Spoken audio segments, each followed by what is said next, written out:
Have you ever had that feeling? A strong feeling that you're dreaming and you're going to wake up any second now. I had that feeling once. My friend and I, we were standing in the middle of a field on a bright sunny afternoon. The sky was blue and the clouds were puffy and dramatic. At that moment, something happened in me. A slight shift in perspective. I thought, this can't be real, I'm definitely dreaming. The moment I had that thought, everything around me became alive. The field, clouds, and the distant farmhouse were all so sharp. The peculiar part about that experience was that I didn't experience the separation. Maybe for that split second. In a way, I experienced the brief collapse of I, my identity. To me, that moment in the field was something special, something unexplainable yet so simple. I always wonder how our reality and our sense of identity are flimsy. I was at a restaurant once in Toronto, late at night, eating sushi all by myself. I had this memory of my family, my home country. I was far away from them in another continent. I felt this loneliness followed by a strong urge to see them. But then this thought occurred. What if the minute I leave this restaurant and try to call my family, and then I learn that they don't exist? I've always been here and there was never any family or a home country. That thought frightened me quite a bit. Not because that could happen to me, but how the sense of identity and my memories, which is who I am essentially, could easily be meddled with. It is who we are, but it is not something tangible. And that's frightening. Nilungal Rajave is a 1980s Tamil language novel written by one of my favorite science fiction authors called Sujata. He played a major part in my existential crisis. What happens when one day, all of a sudden, everyone in your life forgets about you? They don't recognize who you are or anything about you. That's the premise of that story, which talks about a case of dissociative personality disorder. Reading that story as a kid, I was so fascinated by this idea of identity collapse. Others' idea of you is equally important as your idea of yourself. I was brought up in a very small town in India where everybody was in everybody's business. Later, when I moved to Toronto, Canada, I experienced a first-hand identity disorientation. I was no one in my new city. No one knew me. I was wandering the busy streets all by myself. Financial buildings and malls overwhelmed me. So many thousand windows clustered together in the condo towers that were towering towards the sky.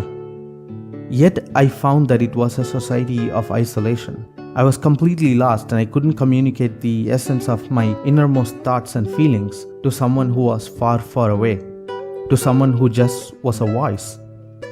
There it happened. I had no identity of myself as no one cared. My identity didn't matter because of the absence of others' idea of myself. I soon took on the identity of the city, cold, alone, distant, and isolated. I find that our identity is like a chameleon. It latches on to identity of where we live, whom we are with, and who our friends are. I was blissfully absorbed by the identity of the city. Soon I began to meet people. I began to work, go to the theaters with friends. I had a life. People recognized me in the subway. I was not the city anymore. I became someone who lived in the city, someone who knew others. I was not a mere observer. My friends and coworkers expected me to behave in a certain way based on their impressions, and I gladly behaved how they wanted me to behave.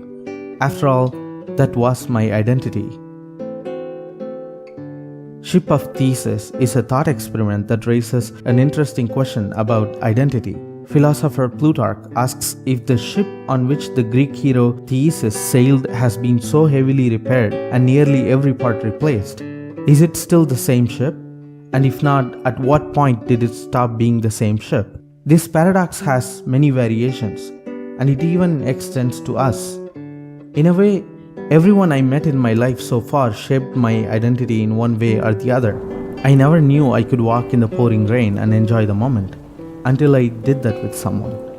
Years later, that became a part of my identity.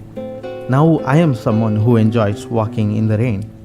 I'm sure I would pass it on to someone else.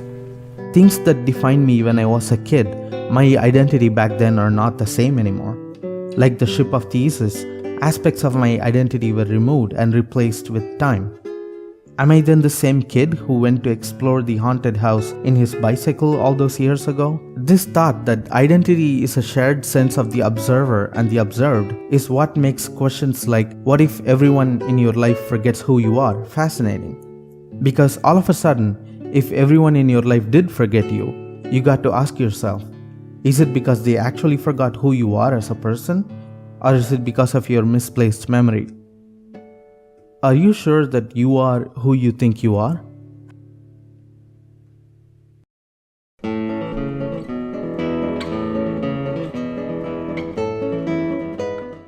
Have you ever experienced any form of existential crisis? If yes, tell me about it in the comment section below and we can continue the discussion there. I also wanted to tell you about my upcoming film The Shadow World, a psychological thriller. It's probably 35 minutes long. I'm currently editing it. It's a no-budget film. I shot it on $150 budget in and around Toronto.